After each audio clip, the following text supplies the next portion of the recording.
Lucky Boys Podcast. This is a big question. This is a question that I've gone in circles with, and I just wanted to get your take on it.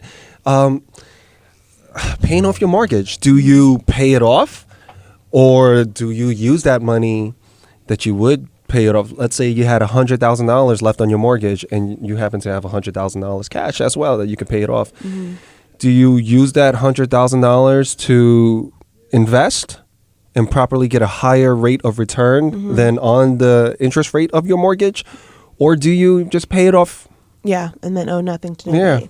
Yeah. So this is where my philosophy, and I think a lot of Dave Ramsey followers, differ from Dave's philosophy. So he would tell you if you had $100,000 in the bank, you owed $100,000 on your mortgage, regardless of the interest rate on your mortgage, pay that off so you're not the slave to the lender. That's what he uses a lot of biblical references. He would say that. I would, now knowing, because I didn't use his method exactly, I liked the foundations of it, I would say it depends on the interest rate. So if you have, like for me, my one way that I make sure that I'm maximizing my investments is taking advantage of my 401k at work because of the match. So if you're getting like a 50% it's free match, money. Yes, that's a 50% return on your investment.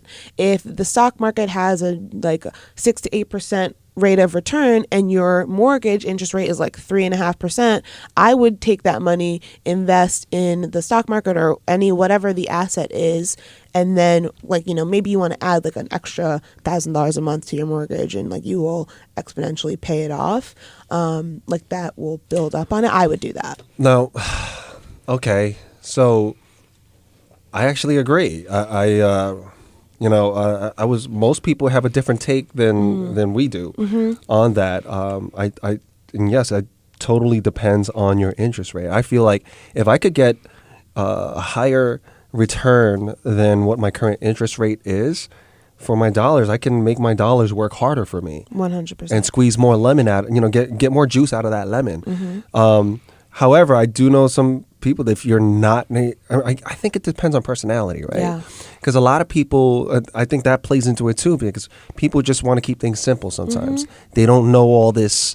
They don't trust all this. They have this paranoia. They won't have a peace of mind knowing that they have this debt, and then they have this money that they really can't touch, without being penalized. And there's just some risk. They're very risk adverse, and they know that if they pay down the house, they can see something visually go down, and psychologically it does something. However, what I will say against that is that, what I've learned during the 2008 recession, the Great Recession, is that I've seen properties plummet 50%. By 50%. So your home was valued at $1 million. Now you just lost $500,000 of equity. That's insane.